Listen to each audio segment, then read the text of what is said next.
Hello, everyone. Welcome to the Advisor Collective. My name's Bradley Abbott, and today I'm sitting here with Jared Mullen, former NRL Knights captain and just all around good bloke. Jared, how are you today, mate?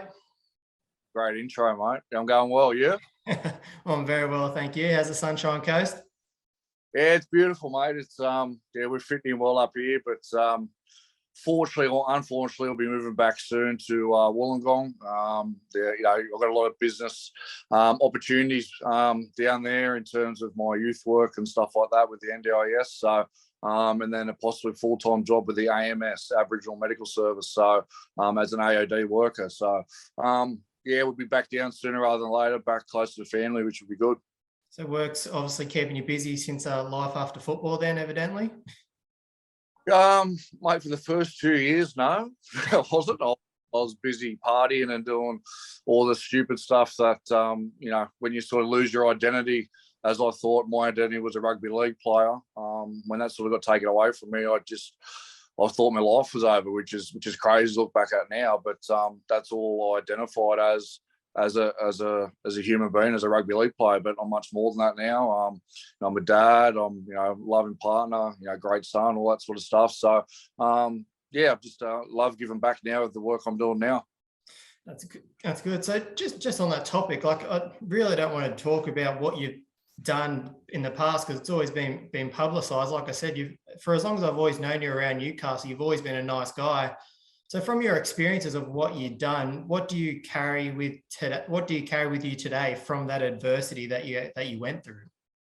To be honest with you, Brad, I don't really look at the past sort of too much because, like, a lot of things happen at the time, and I sort of look back and say, why did that happen to me? But everything that sort of happened to me has led to where I am today, and I'm the happiest I've ever been. I'm like doing youth work, and I'm doing some coaching stuff with some young kids and all that sort of stuff. And I'm probably on obviously the less money I've ever been on, but it's the happiest I've ever been. And so all those life lessons I learned along the way, I've sort of used to build some resilience. And I'm sort of some of the things that really sound shocking at the time that happened, like in terms of say the overdose or whatever like that, sounds bad.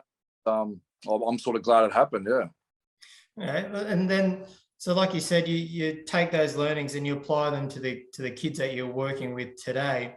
And I think that's really admirable in a way, given that when you were at the Knights, you were the one that everyone looked up to, all the young kids, and now with the role you're doing with the youth work, even if there's a young kid out West Queensland or a privileged kid on the coast of Queensland in the nice ritzy areas, I really like the fact that Jared Mullen, the individual, still cares about that individual person, who he is or what he's doing.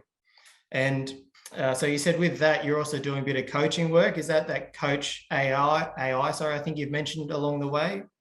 Yeah, Coach AI. So I'd say it's an online digital coaching platform where the main body of it behind it is we've filmed over 800 drills say Brad, you've got a kid that's 5 years old, don't know nothing about rugby league, but you get handed the role to be the coach and you don't know what to sort of do, so you can log on to this online coaching platform we've got at Coach AI, and we've filmed 800 drills. It tells you exactly where to put the markers, what you want to get out of the drill, like a catch pass drill or tackle tech or whatever. So it's sort of teaching today's coaches to coach these kids at a higher sort of level at a younger sort of age. So we've got coaching platforms from under sixes all the way up to open grade at the moment. So it's taken off slowly, but once the word gets out there, I think it's really going to take off.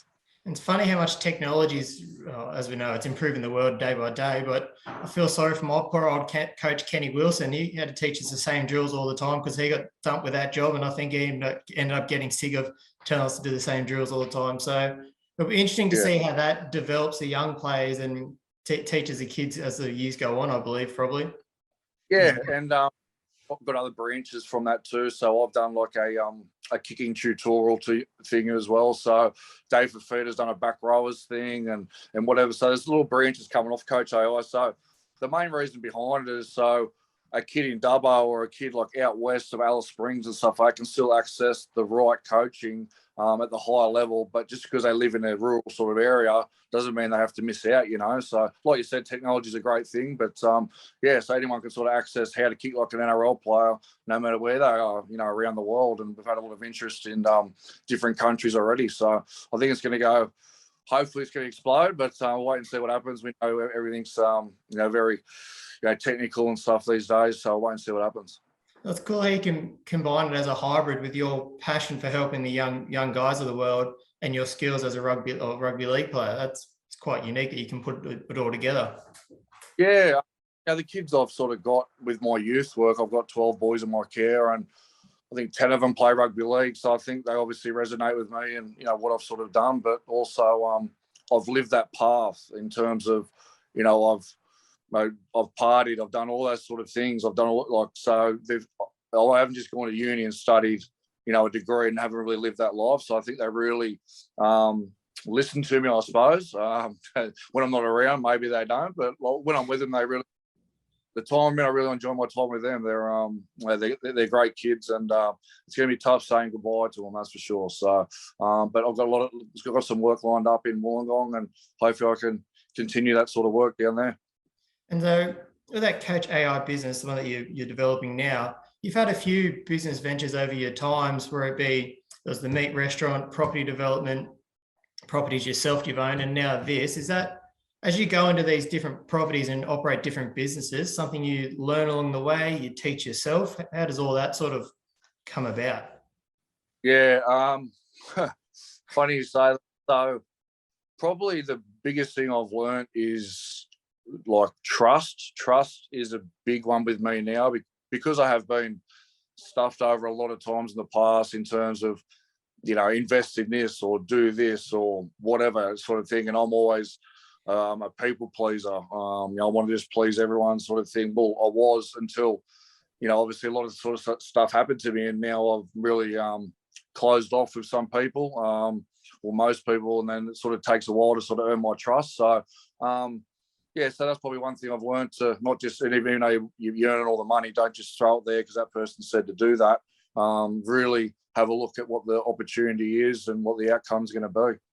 So in saying that, then, when you've gone from, let's say, the NRL salary to rather than just chucking that money elsewhere, would you say it would have been vital, or would you recommend to the younger players now to maybe get advice if they start going from a normal wage to a big salary like that? It would be a smart idea to go speak to someone and get professional advice on how to spend your money or what to do with it? Oh, 100%. But at the same time, there's a lot of people out there who are preying on these young kids who are about to earn all this money and sort of telling them, they don't know any different, or their parents don't know any different, to sort of go, okay, put that money there for this and that for that, but they've got their own interest at heart. I really think, I wish I'd done it, that the NRL gives them 50% of their money, and the other 50% just stays in like a fund until they retire or something like that. Just they can't see it, because when the money is physically coming in each month, you just think it's going to keep going for the rest of your life. So, and then you get to sort of, the end of your career, and you sort of look back and go, where'd that sort of money go, sort of thing. So, I just think you need to be careful about who you're trusting and stuff like that, but definitely get some advice. So it's amazing. It's like they think football is fantastic, and at the time it definitely is, but there is life after football, and given how demeaning it is on your body, I guess they don't really think that it's going to come to a halt one day. So, like said, advice is vital from the Advisor Collective, Bradley Abbott in particular. Sorry, what were you about to say?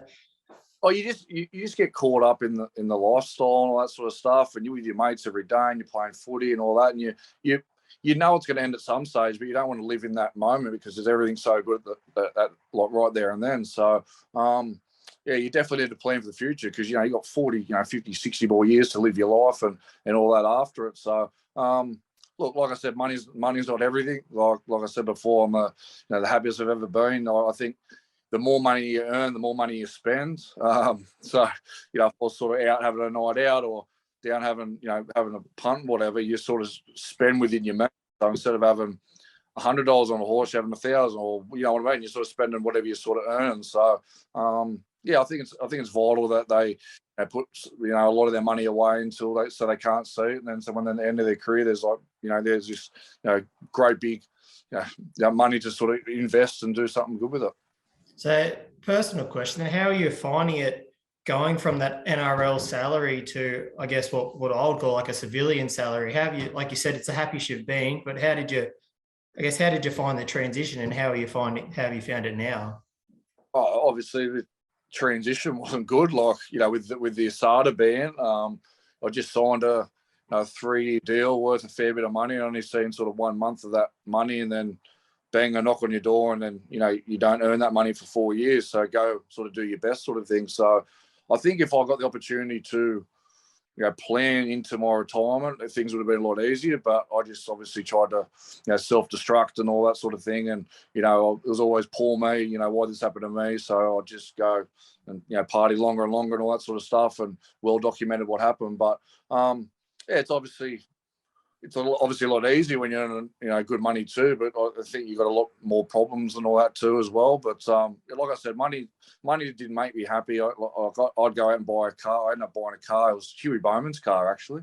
I bought his C63 AMG one afternoon, honestly, when I was bored, for like 60 grand, and I was bored at training, and I bought it because I thought it'd make me happy. And then like a couple of weeks later, I ended up selling it because I was like, what did I do that for? Like, it's just that sort of stuff, you know what I mean? But he gave me a couple of tips. I didn't go any good either. And you never thought about going back into real estate, the old Dow Dowling back in the day? I never worked one day there. That was just Gaz sort of looking after me. He was a good man, Gaz, and I've had a lot of help along the way. The meat ads and all that sort of stuff. I've copped a lot of crap for them, but a lot of help along the way, especially around in Newcastle. So obviously Newcastle, I've got a lot of bad feelings towards the end of my life there, I suppose. But obviously it's helped me. The person I am today is because I was in Newcastle as well. So I've got some good feelings there as well. And then when you say help, let's talk about Tamara. You once described her as your angel, and I do believe that behind every good man there's a better woman that supports them. Where did you guys meet? Tell me about her, I guess. Yeah, just through a mutual friend. So through a mutual friend. Then went to Wollongong to meet her, and we just hit it off from there. And I didn't, because this was at the time when I was suspended, I didn't say that I used to be a footy player and stuff like that, because a lot of girls would go, oh, yuck, or you're a sleaze bag or whatever, or some girls would like you for the wrong reason. So I think I just said I owned a restaurant, I was a fireman or something for like 3 months, and I ended up taking her around for dinner down in Wollongong, and these people come up to me getting photos with me and like getting handshakes and that, and she's like, what the hell famous is this restaurant? Or you're a fireman magazine, what's going on? And I ended up telling her, and she was a bit taken back because she knows a couple of local footy boys in Wollongong and whatever. And she goes, if you told me you're a footy player, I might not have, had the date and that. So, but here we are today. We've got a little beautiful girl, Stevie. She's 2, going on 22. She's unreal, mate. She's the light of my life, mate. She's to come home to that smiling face every day. It's just money can't buy that, man. Nothing, money can't buy that. That's good. So you started your relationship with Tamara off on a lie. That's a good start. Well done. I'm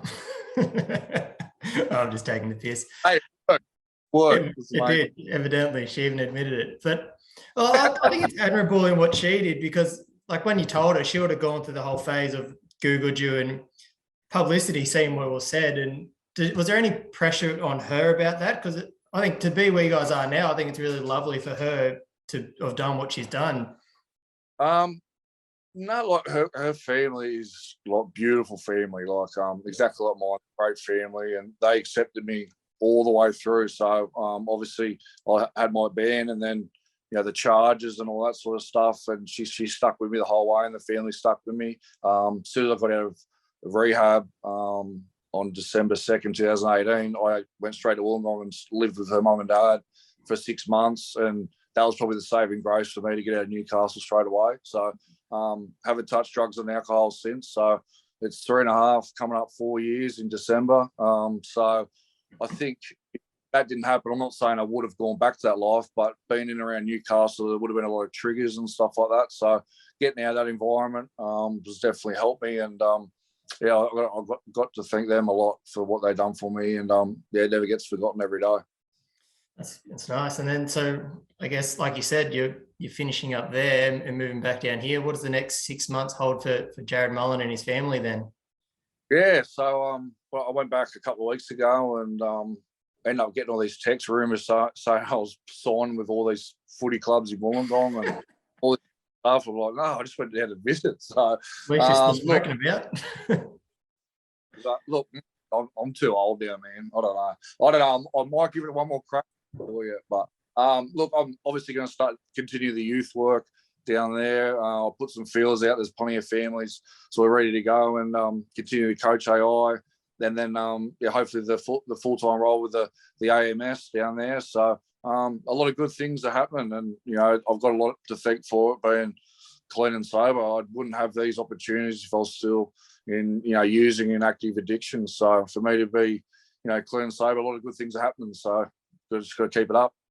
Well, that sounds really good. And I hope next time we're down, I can run into you and say good day. But thank you very much for your time today, and I'll talk to you hopefully soon.